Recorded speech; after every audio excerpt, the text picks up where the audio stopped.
Hello, let me tell you something awesome if you want to start a podcast and you don't have the funds to do so. And if you haven't heard of Anchor by Spotify, it's the easiest way to make a podcast. And it has everything you need in one place. Let me explain. Anchor has tools that allows you to record and edit your podcast right from your phone or computer. Easy to use. If I can use it, anybody can use it. Also, when hosting on Anchor, you get to distribute your podcast on listening platforms like Spotify, Apple Podcasts, and more, and which is something you don't have to do nothing. Anchor does everything for you. It's everything you need to make a podcast in one place, and best of all, Anchor is totally free. Check it out right now. Start a podcast. I cannot wait to hear you speak. Hello, welcome to Truck Stop Murder True Crime Podcast. I am your host, Gary Howard. Hopefully everybody is doing well today. Today we're talking about, well, first of all, if you're a return listener, thank you for coming back, checking me out. If you're a new listener, let me tell you about what I do on these episodes. I talk about the truck stop. I'm an OTR truck driver, and I travel around the 48 states. And during this time, I stay at truck stops for 10-hour breaks, 30-minute breaks, or whatnot. And on this podcast, I talk about a murder that happened nearby there. Now, today's episode, I have not been to this truck stop, so I'm gonna let that know. But I'm still gonna say talk about the truck stop. I don't go to Florida. It happened in Florida. I don't go to Florida that often, and when I do with this company, I go more towards the east side of Florida and then the west. This case happened around Tampa Bay and Punta Gorda, Florida, a place where my friend Conhurst, well, Ray wants to stay, and I've been saying his name wrong for many years. Conhurst, I believe it is. I don't know, but my friend Ray, that's all I call him. This is where he wants to eventually move to. So, without further ado, let's talk about the case. I mean, the truck stop first. I'm sorry. It's a Pilot Travel Center. Like I said, I have not been to this truck stop yet, but it happened near the murder. It happened on it's on I-75 exit 161, and the address is 26505 Jones Loop Road, Punta Gorda, Florida. So there you go. And right now it's 2 hours ago. Surprisingly, it says it has some spots, and it's not very liked here. It's a 2.4 review, 2.4 star rating of 157 reviews. It has 39 spots and $15 for the paid spot, and that's 8 spots there. Diesel is 539. So 5 showers. They have all the stuff a regular Pilot truck stop will have. So if you are there and you decide you're hungry, now there's other places to park. There's a truck stop and a Waffle House across the street where you get to the reviews that will talk about. They have truck parking there, but you have basically a Waffle House, Subway, I believe, and Arby's. So yep, and the regular Pilot food. It says there's a Burger King too. Burger King, is nearby. They changed it. All this information I'm giving you from is from Trucker's Path. So if you need to know about different truck stops, and if you're a trucker yourself, you probably already know about Trucker's Path. It gives you ideas about how many spots they have, if they're full, everything about it. So before you get there, you want to see if there's any spots open. You check Trucker's Path. Oh, it's truckers are saying it's empty, full, or some spots, whatever. But there's a Waffle House, Subway, Pilot truck stop food, Arby's, Burger King, Wendy's, Waffle House, Dairy Queen, McDonald's, Subway, Walmart is nearby there. I saw some people say you can park a truck. So you have plenty of stuff to eat there. You're choosing, or you just go to Walmart and buy your own stuff. Get all the food with Walmart. So let's see what people think about this place. Like I said, they're not very happy about it. It's a 2.4 out of a 5 review. First one, hot out of the gate, is a long one. He says, I live here. The Pilot has a small parking lot, yes. You won't want, before I start, I'm going to read them as they're written. Okay? I know I talk foolishness sometimes and babble it sometimes, but when I read this, I'm going to read it verbatim of what they said. The Pilot, okay, start over again. I live here. The Pilot has a small parking lot. Yes, you want want come in off of the main street for the Scale and or Taylor Street if you are getting fuel. There are 6 reserved spots. Us locals don't generally park here. You find out they do. If we don't have to, there are about 5 spots by dumpster across the street from the Knighton. If this lot is full, which does fill up every day of the week, there are spots at a dirt lot near the Waffle House. The owner of the Waffle House is really trucker friendly and appreciates our business. He does not mind a drop trailer for you to get whatever shopping you need. Just don't drop your trailer there for days at a time. Now there is another paved lot behind the shell, which is where I will park if there is room. Easiest way back there is behind a Wawa. What's a Wawa? Off of Taylor Street. If I can't, I'll ask Ray later on what a Wawa is. From parking, I can't find parking there.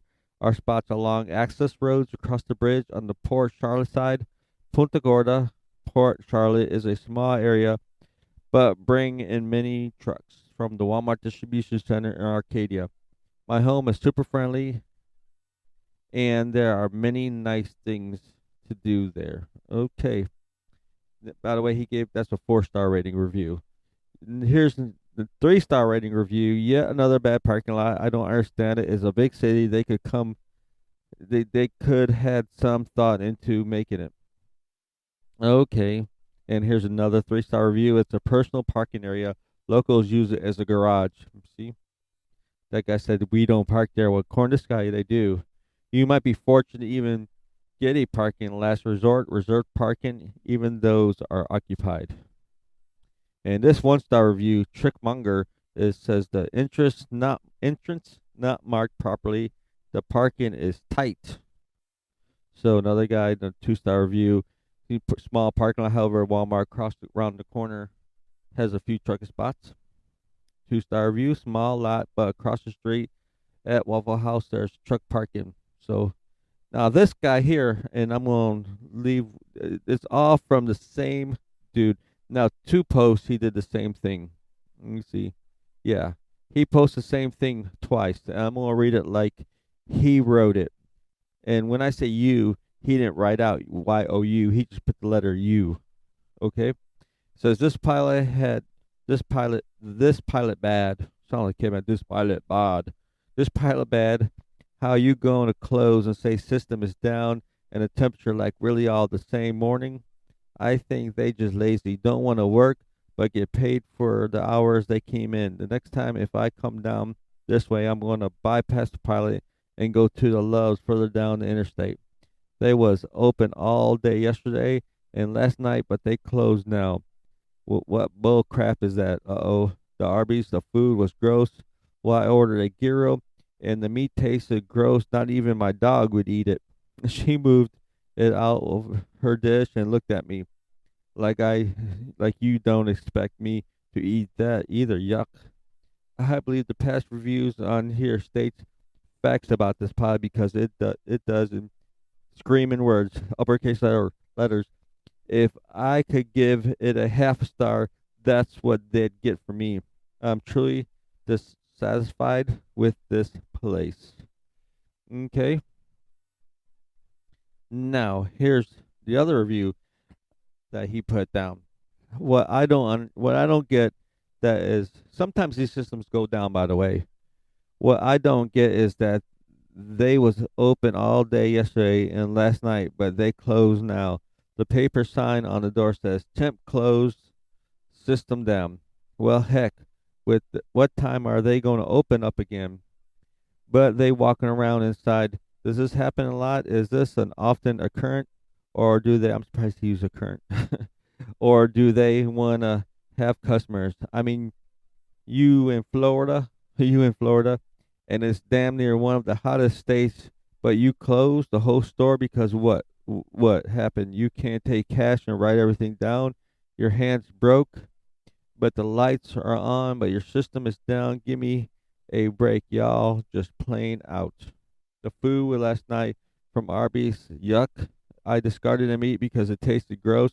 Only ate the pita bread and vegetables. I truly think they just lazy and don't want nobody to come in. the pilot in Punta Gorda. So there you go. There is the truck stop in Punta Gorda. And as for the case I'm going to cover, we're going to talk about the murder of Lobster Boy. Lobster Boy Grady Franklin Stiles Jr. was known for his claw shaped hands. He was known also for his violent murder he committed, where the justice system failed his wife, took over.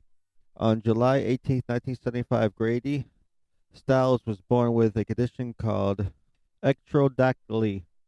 I was going to have trouble saying that, but had to look it up. But a condition called ectrodactyly, a disorder which his hands and feet did not grow properly. The middle digit is missing and the hand is cleft where the metacarpal of the finger should be. So Grady wasn't the only one in his family with the condition. In fact, Grady was the fourth generation to be afflicted with this disorder. His family of extradactyly started with a man by the name of William Stiles in 1805. The next line was Jacob Stiles, followed by Elisha Stiles, then finally Grady Stiles Sr. Each generation involved the next in the sideshow business. From the age of 7 years old, Grady was put on stage in front of an audience. Some would say that the family made most of the bad situation. Others see the dark side, deformed humans made to dance and jig around stage for amusement of others. But if you think about it, I don't think that they were really being dehumanized. I mean, otherwise, what other kind of work would they have? A lot of these people in these freak shows was making a lot of money, and I don't think they were too upset about it. Where other people, I guess, if it wasn't for there, what would they do? How would they make earning? How would Lobster Boy with deformed legs and deformed hands make a living if it wasn't for these freak shows? I mean, a lot of these people, that's all they have. But yeah, so the truth may very might well lie somewhere in the middle. Regardless, Grady Stiles never had the chance to know any other life. His father was known for then lobster man himself, after all. Grady had a much more severe form, though. He had he had a I'm gonna have a hard time saying it. Extradactyly in both his hands and his feet. This left him confined to a wheelchair for most of his life. As a result of his confinement, Grady had learned early in his life how to use his upper body to move around. This led to his extreme strength that he would later use to commit a terrible crime. He ended up falling for a carny worker by the name of Mary Teresa. Mary had ran away at 19 from an abusive home and joined the carnival. Mary herself had no deformities and was only a staff member. In 1958, they got married. The two had two children together, Donna and Kathy Stiles. Like her father, Kathy had the same disease in her hands and legs, same thing as him. As per family tradition, Grady's forced Kathy to become part of the show as well. Grady held resentment against Donna because she wasn't disabled. So I guess you're not a freak like me. You're not. But what was that? No, I got sidetracked by a song. Freak like me. Hailstorm. Okay. His fits of rage and anger were directed at both her and their daughters. Yeah, he was an abusive alcoholic, by the way, according to his wife, Mary. Mary says that he has sexually assaulted her multiple times. Finally, one night in 1973, Grady pushed Mary over the edge. So I'm still trying in a wheelchair. I don't know how abusive, but I guess with his upper body strength, but you had to be near him. I guess maybe he tricked her to come near and then grabbed her. I got you now. So he tossed Mary to the ground. Then, using his bare hands, ripped out her IUD from inside her body. I had to look that up because I wasn't for sure what an IUD was, but that's the one thing that women put inside them. So there's like a T shape that they don't get pregnant. And I really did not think they had them back then. This was back in the, I thought, I didn't know, but I guess I should educate myself. Tell you what, why don't you, if you listen to this podcast and you know any facts about the IUD, give me a message me, trucks.murder@gmail.com, or on my Facebook group, trucks.murder. I'll give all the information at the end. But yeah, Mary couldn't literally couldn't stand the abuse any longer and left him the same night. Grady took the daughters with him and left for Pittsburgh. Grady ended up marrying again and had two more children with his new wife Barbara. Man, he must something attract. I don't know if it's the fame, popularity, but he does get some women, even with his claw lobster hands. Yeah, one of his children, Grady Stiles third, also she had a few children with him, two more children. Like I said, one of them, the children, Grady Stiles the third, also had the same disorder.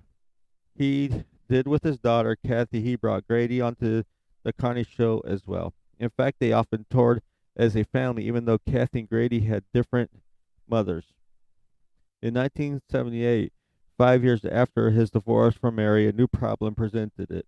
Donna, 15, the oldest daughter, had a secret. She had fallen for an 18-year-old boy named Jack Lane. Jack didn't like Grady. In fact, he would pick on Grady for his disability, and that's one thing you don't do because Grady was a man who never forgave someone if you ridiculed him for his disability. At one point, Grady brought Donna with him to a pawn shop and purchased a 32 caliber revolver. He then joked with her that he would kill Jack with it. She ran away from home, and Jack announced that they were getting married. She also lied and told her father that she was pregnant with his child. I guess just being mean. Grady commanded she return home, and he would beat the if Grady commanded that she return home, that he would beat the hell out of her. They did return 6 days after she ran away. Of course, I don't know why. Donna, her stepmother, walked in first and found that Grady was missing his wheelchair. They went looked for him, but Grady called Jack back. He pulled out a shotgun out of hiding and fired one shot into Jack's chest. Jack turned around to run away. Then Grady shot him a second time in the back. Jack gasped for his life and said, "He shot me." He collapsed and died in Donna's arms. Donna said that her father had no remorse whatsoever. She recalled a smile on his face with him saying, "I told you I was going to kill him. I told you I would kill him." Grady was arrested for the crime, but it didn't matter. In court, he openly confessed. Listen to this. This disability really helped him out on this situation, and I'm still dumbfounded by it. When I was the short time I was in Cook County Jail, I saw a guy in jail with no legs. But I guess this is not prison; it's jail. In court, he openly confessed to murder. He used his disability to escape punishment, claiming that the prisons weren't set up for people like him. He claimed that it would be cruel and unusual punishment for him to be confined in a cell, and this will come back. Everything I'm about to say later on, he used as a tool against everybody. So this was all true. Prison systems simply weren't designed with handicapped or physical disabled people in mind. In addition to this, Stiles was cirrhosis due to heavy drinking, cirrhosis of the liver, I guess, due to heavy drinking, as well as emphysema from smoking. Listen, he smoked 3 packs of cigarettes a day. So he would have to have a smoke in his mouth. That's 60 cigarettes a day. That's a lot of cigarettes. Because of this fact, Style released on 50. He shot a guy twice. Once while he was running away, and once in the chest with a shotgun, and got listen to this, folks, 15 years probation for this because he was disabled. Think about that with all these people who do less than that, who gets busted with cannabis and get 15 years and no problem about going to prison then. So let's talk about the abuse. Only got worse from this point because now he thinks he's invincible since they won't put him in jail, that he can just do whatever he wants, that his disability is a get out of jail free card. His physical assaults on his family became much more extreme. He would threaten them often. In 1989, 11 years after his conviction, Grady left his second wife, Barbara. Grady then managed to pull Mary Stiles back in and away from her new husband.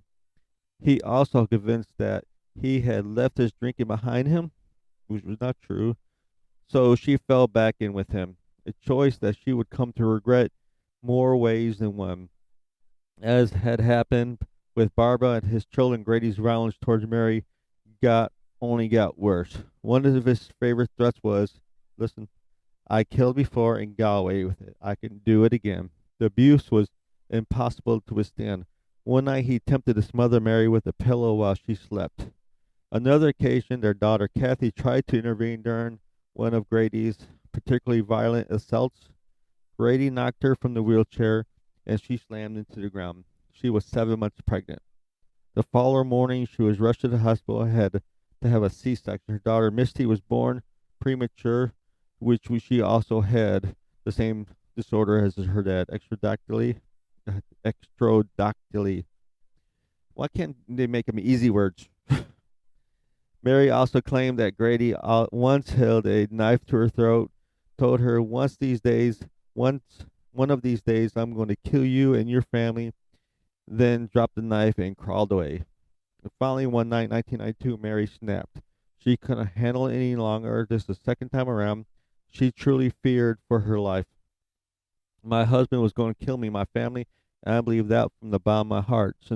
Well, actually, I don't blame her. He said he's going to kill somebody before, and he followed through. And since he can't get away with it, it seems like because of his disability, Mr. Lobster Boy just feels like he can kill anybody he wants to. So this time, though, there was no divorce. Following the initial divorce from Grady years back, Mary had fallen in love with another man. Okay? Well, who is this other man?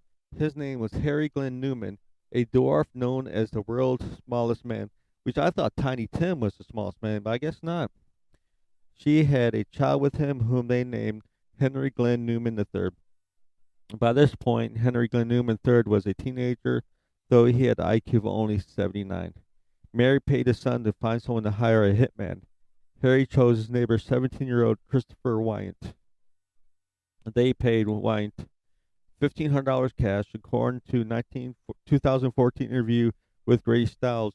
The third, though, the scenario played out much differently. He claims the following one of his parents' many fights. Harry overheard his mother say, something needs to be done. Grady Stiles III claims that Harry understood his mother. That meant that she wanted him beat up. According to Stiles III, Henry then hired Wyant to beat him up. Nothing more, just beat him up. While Grady was watching TV, Mary made some excuse and slipped out the house. Grady watching television in his underwear with, I bet you that was a sexy sight, with his lobster claw hands and feet just sitting in his underwear watching, drinking some iced tea. I wonder if it was sweet tea or not. I bet you it's sweet tea since you live in Florida.